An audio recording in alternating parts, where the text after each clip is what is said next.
Hello everyone, it's your girl Tay here, and I'm bringing you another Let's Talk Wild podcast episode. Today is February 28th, 2025, and this is episode 71, The Animals of Mardi Gras. Carnival season is here, and those old traditions are being celebrated not only in New Orleans, but across the state of Louisiana. The celebrations also include showcasing the various animals of Mardi Gras in parades, floats, balls, and more. But before we get into that, no matter where you're listening or watching, please support by subscribing, following, liking, and sharing. Turn on your notifications so you can be notified when I upload. You can support the podcast by becoming a member or sending a donation to Venmo or PayPal. The links will be in the description box. Now, let's talk wild.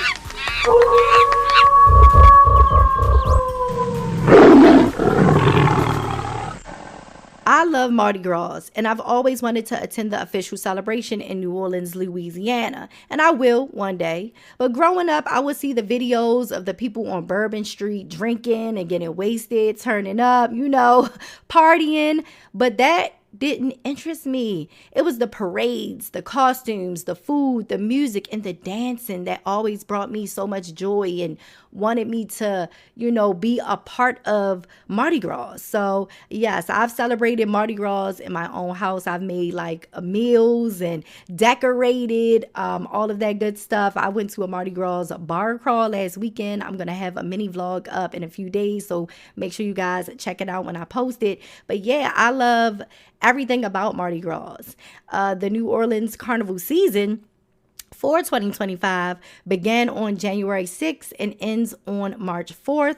Mardi Gras is the French word for Fat Tuesday, which is the last day to feast before the Christian fasting season known as Lent. Lent starts on Ash Wednesday, the Wednesday after Fat Tuesday. Mardi Gras, known as the greatest free show on earth, is a multifaceted celebration with many different elements that have evolved over the years. It has roots that stretch from medieval Europe, 17th and 18th century Rome and Venice, to France and Louisiana. Mardi Gras was celebrated in America for the first time by the Fort Louis de la Mobile settlement in 1703. Mardi Gras balls started in the early 1740s by Louisiana's then governor, and the first Mardi Gras parade was held in New Orleans on February 24th, 1857 by the Carnival organization Crew of Comas. Through the years, they've added street processions, performances, more float designs, and horseback riders. Which brings us to the first animal of Mardi Gras,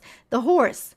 The horses have been a part of the celebration of Mardi Gras for a long time. They were the ones pulling the floats and still pulling carriages to this day. According to the Louisiana SPCA, during Mardi Gras season, they have anywhere from 10 to 16 groups that participate with horses. Their humane law and rescue officers inspect every horse that rides in the New Orleans Mardi Gras parades, which is good because you shouldn't have unwell horses that can collapse or horses that don't want to participate. You don't want them out there because at the end of the day, horses are still animals and you can never be too sure how they will react, especially when you have, a bunch of people around. So yeah, I love that for them. But the horses that do participate in the festivities get draped in beautiful Mardi Gras colors: purple for justice, green for faith, and gold for power. After the celebration, some of the horses can be adopted through the Humane Society of Louisiana's Mardi Gras Horse Adoption Program.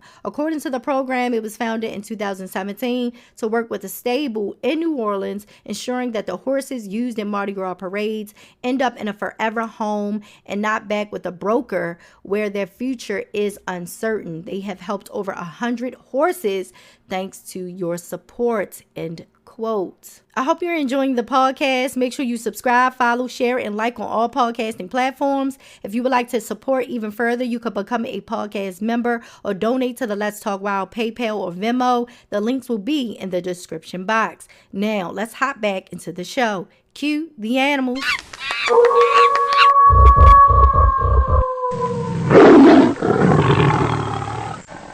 Running in next is the chicken with the Fat Tuesday run. It's an old tradition that involves costume participants known as revelers to travel and beg residents for ingredients to make gumbo. Chicken is one of the ingredients in the gumbo that will be shared by the community, but they have to catch it first. The chicken is released, chased and caught by people dressed up in their festive attire. And, they have themselves some good old chicken gumbo, okay? But now in this day and age, depending on the community, the chickens that are caught are sometimes released after the celebration. But yeah, good old, chicken gumbo. You got to catch your food in order to eat. You got to catch it. You got to beg some people for some ingredients, honey, for this big old gumbo that will be shared with the community. It's all about community. I love that. I love it. But I think we need to have a new stop motion claymation chicken run movie based in Louisiana. I would love to see that. So someone get Aardman Animations on the line with Netflix or some other, company, okay, so we can have that. I would love that. I love claymation. I love the movie Chicken Run, the chickens trying to escape and all that stuff. So I would love to see a Chicken Run movie based on the New Orleans Mardi Gras Louisiana chickens. Like, yes, come on, they need their own movie, period. The Fattened Ox or bull, whichever you prefer, but it's usually the fattened ox, right? Is an old tradition that represents the last meal eaten before Lent. Previously, a live ox was used in a celebration, but was replaced with a white paper mache version. Come through, paper mache ox, because once again, ox are animals and you can never be too sure how they'll react, right? But I love paper mache crafts. It holds up well. All you need is some type of paper, glue or flour, and water. And you let it dry. You could paint it and decorate it however you like. So this was a good alternative to replace the real ox. In 1882, the invitation to the Rex, also known as the King of Mardi Gras or King of the Carnival, the invitation ball had butterfly wings added to it, creating the Butterfly King. The Butterfly King float, introduced in 2012, was the first new permanent float to join the Rex procession in decades. With all of the color varieties of butterflies, they fit right in with the festivities, adored on the float and the mast.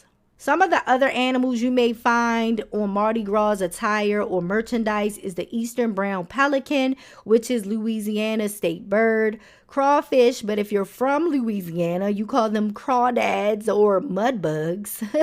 They are Louisiana's state crustacean. The American alligator is the state reptile, and the American green tree frog is the state amphibian. The honeybee is the state insect, and the queen bee has had her own float in the Mardi Gras parades. In 1873, the Mystic Krewe of Commerce held a parade called the Missing Links to Darwin's Origin of Species. There were papier-mâché animal costumes used to mock its local officials and Darwin's theory on evolution. The theory states that species evolve over time through the process of natural selection, that species change over generations due to variations in their traits, and those with traits better suited to their environment tend to survive and reproduce more successfully. Not they had smoke for Mr. Darwin. Who would have thought when I did the research for this podcast episode that I would have been putting Mardi Gras and Charles Darwin in the same sentence? Who knew? Who knew? This is why I love this. We are learning, talking wild, getting into the things of the things, okay? I love it. And I would have also loved to see the different animal costumes for sure. I know it was a sight to see at the greatest free show on earth. I hope you all have a good time celebrating. I went to the Mardi Gras bar crawl in my city. Like I said last weekend, I'll have it posted in a few days, a little mini vlog for you guys. You know, I've been doing my little mini vlogs here and there, so check it out on the YouTube channel. So yeah, be on the lookout for that. But what do you guys think? Leave a comment and let me know how you feel about today's topic, the animals of Mardi Gras. No matter where you're listening or watching, please support by subscribing, following, liking, and sharing. Turn on your notifications so you can be notified when I upload. You can support the podcast by becoming a member or sending a donation to Venmo or PayPal. The links will be in the description box. Love yourself, one another, your pets, and the animals. Enjoy your Mardi Gras. I'll talk to you guys next time. Bye.